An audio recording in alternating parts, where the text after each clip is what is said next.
Mr. Trump, welcome back to Fox News Sunday. Thank you.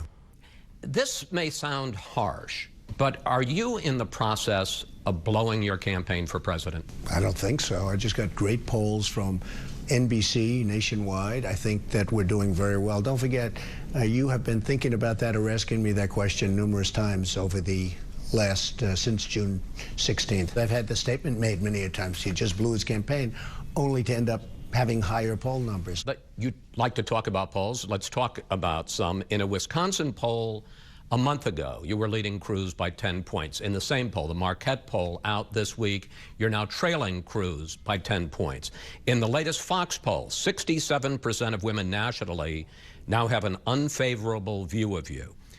If you had purposely set out to turn off voters, especially women voters, over the last 2 weeks, I'm not sure you could have done a better job. Well, you know, all I can do is do what I do. I'm self-funding my campaign. I'm not one of these politicians that's being controlled by the people that give them money, believe me, and they are totally controlled. I think I'm doing very well. Was this my best week? I guess not. I could have done without the retweet, et cetera, et cetera. But I think I'm doing okay. I want to talk to you about that. First of all, Wisconsin. How important is Wisconsin? How big a setback if you don't win there? Well, I'd like to win it. Is it a big setback? I would like to win it. Do you think it would jeopardize your ability to get to 1237? It would always be better to win. I think I get there anyway, but I like Wisconsin. I like the people of Wisconsin. I think they like me. I've had tremendous crowds. We've had a tremendous response, and I think I'm going to do very well in Wisconsin. You say you've had better weeks. Let's talk about your comments this week about what you would like to see if abortions became illegal. Here you are. Do you believe in punishment for abortion? Yes or no, as a principle? The answer is that there has to be some form of punishment. For the woman? Yeah, there has to be some form. It took you 2 written statements to clean that up. Well, it took me really 2 to say they were a different subject. The president of National Right to Life tweeted this: "The inept thing Donald Trump said about women who have abortions is making pro-lifers cringe." You did something pretty remarkable. You offended both the pro-life and the pro-choice movement with one statement. Well, look, it was asked as a hypothetical and talked about if it's illegal, and it was hypothetically asked. And but you gave that answer. There would have been a very strong conservative, very conservative group would have said that was the appropriate answer. I'm not saying it was the appropriate answer. I say it's the doctor's fault, or whoever performs the act it's their fault. But there was a time when that would have been, and maybe today that would have been, but that was asked as a hypothetical question, Chris. But why did you say the woman? Because it was asked hypothetically. I said the woman because it was asked hypothetically. I also corrected it, and I made it very much so that I think it's acceptable now to everybody. But that was. Do you agree it was a mistake? Well, as a hypothetical question, I would have rather asked it, answered it in a different manner. Yeah, I would have rather answered it in a different manner. The growing knock on you, and you read everything, so you know this is what people are saying, is that you haven't thought these things through. You haven't studied, that you wing it too often. Do you think that's fair? Well, let me just tell you. I've been a really successful businessman for a long time. I was never asked many questions. Like I was asked a question about NATO the other day by Wolf Blitzer. I think I gave a great answer. I said it's obsolete. We spend too much money. We're not getting the benefits that we should be getting for the money. We're carrying a lot of countries. You have 28 countries. At 68 years old, we are not being treated fairly by the world. And I mean that. I've been a politician now for 8 months. Okay? I understand. I'm going to straighten out the country. We're going to make America great again. Politicians can't do that. I've been a politician for a very short period of time. I announced. So what are you saying? You've still got a learning curve? There's always a learning curve. I don't care, even if you've been doing it all your life, there's a learning curve, especially with something like when you're talking about NATO and you're talking about, because it is a very movable subject. I will say this, NATO is obsolete. NATO doesn't cover terrorism. NATO was based around the Soviet Union. Bring this up. No, but it's important to know. Okay, because fine. When I talk about do you know how many NATO soldiers have died in Afghanistan helping us after the 9/11 attack on the U.S.? Do you know how many NATO soldiers have died? I'm not saying it's a bad thing. I'm saying it's unfair to us. Fine. I'm saying it, and that's a lot of soldiers. I'm saying it's unfair to us. It's unfair to us. But they have been defending us against terrorism. Excuse me.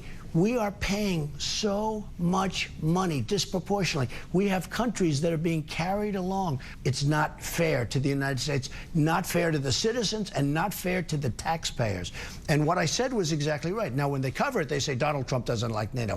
It's fine. I think NATO has to be readjusted. I think we have to cover terrorism because we're really not covering terrorism. We're not. Well, in Afghanistan we are. Sure, but we well, need that counts, we sir. have to. Excuse me. Sure, it counts, but I'm saying we have to be very specific on terrorism. NATO is not specific to terrorism. Why are we taking the burden of the cost when big beneficiaries are paying very little? And the reason is because they're ripping off the United States, just like everybody else that does business with us. They're ripping off our country, and that's why we owe $19 trillion.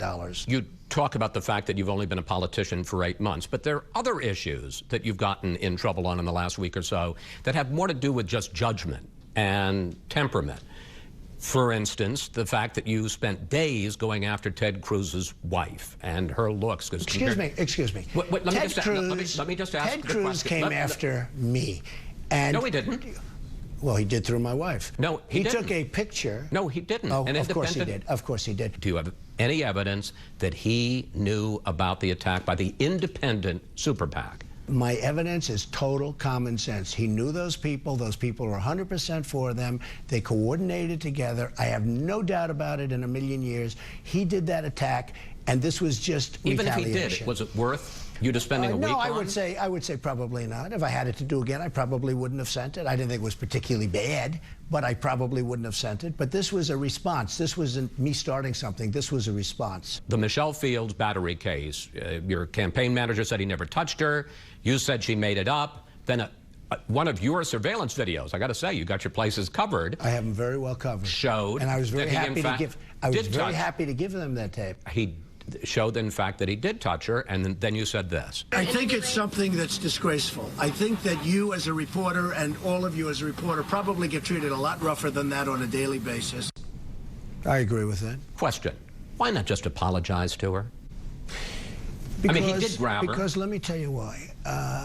I'm a loyal person, number one. I'm not saying you fire him. Then when she wrote out early on, before she knew she was on tape, that it was that she was practically thrown to the ground. I mean, I wish I had it here. I'd read her statement. I know what she said. That didn't happen. Okay? Do you agree with that? I agree with you. Okay. But why not just excuse me, Chris. apologize? No, but she lied. Do you agree that she lied? I think she completely misrepresented it early on. I do. Early on is all that matters. But why turn one day into 2 weeks? Chris, well, at least it shows I'm loyal. Because the easiest thing for me to do would have been to destroy that man's life.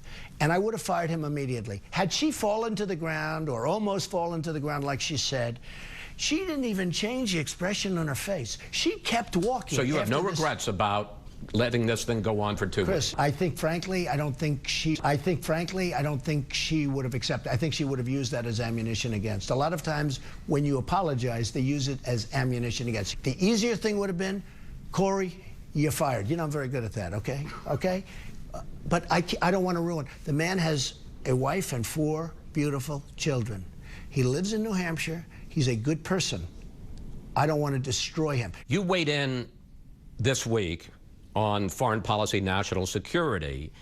Here is what you said about Japan and South Korea defending themselves against North Korea. Here it is. So you have no problem with Japan and South Korea having nuclear weapons? At some point, we have to say, you know what? We're better off if Japan protects itself against this maniac in North Korea. We're better off, frankly, if South Korea is going to start to protect itself. Or they have to pay us. We're defending Japan. We can't afford it. I understand, but that's the question. That's not the question. The question is letting them develop their own nuclear program. For more than half a century, U.S. policy has been that we protect those countries with our nuclear umbrella so they don't develop. Lose a fortune. And lose a fortune doing it. I understand, but the idea is not to have a nuclear arms race in the northern Pacific, on the Korean Peninsula. Are you ready? You want to throw that all away. Are you ready? No, I'm not throwing anything away. This is common sense. This is like trade. We lose on every trade deal. Sometimes you're better off saying, hey, wait a minute. We're defending Japan. I mean, what we're doing is costing us a fortune. And not only Japan, South Korea. We have 28,000 soldiers on the line. And part of that defense is nukes, right?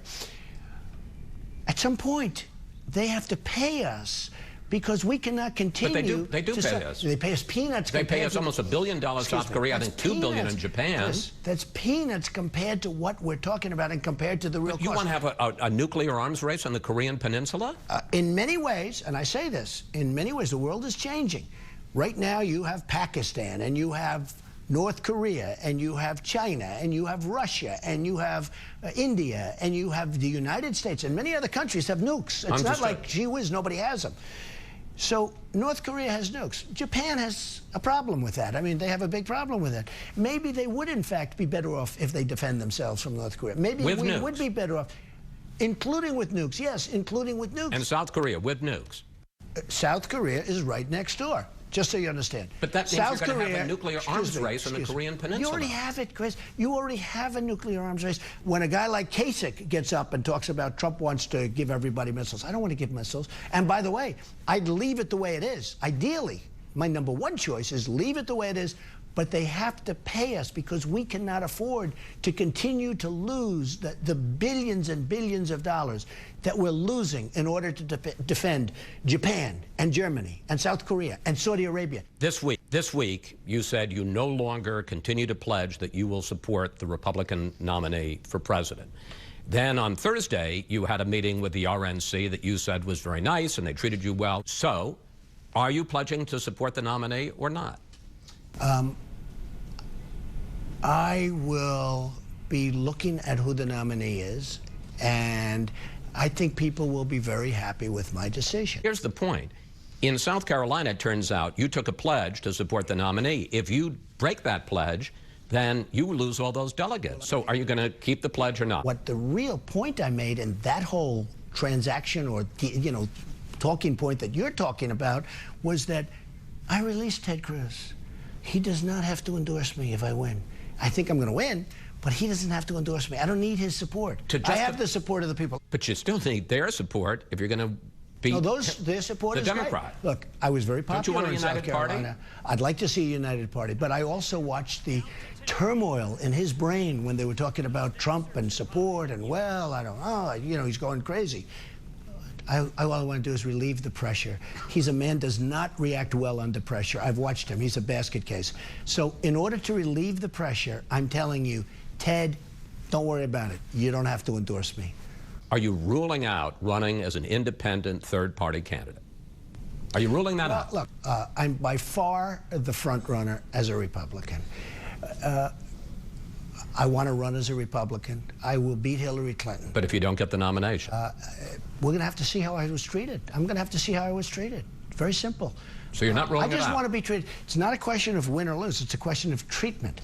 I want to be treated fair. After the last 2 weeks, after all of these controversies, any plans to change your campaign? Any plans to lay off the personal attacks? Any plans maybe to study some of these issues more? Originally, when I went out, we had 17 people. We're down now to 3. I have 2 leftovers, okay? I call them leftovers. They haven't been nice to me. I will beat them. After I beat them, I'm going to be so presidential, you're going to be so bored. You're going to say, this is the most boring human being I've ever interviewed. Mr. Trump? Thank you. It's always interesting. I don't think you could be dull even if you wanted to be. Well, I think if I act very presidential, I'll be dull, but that'll be fine.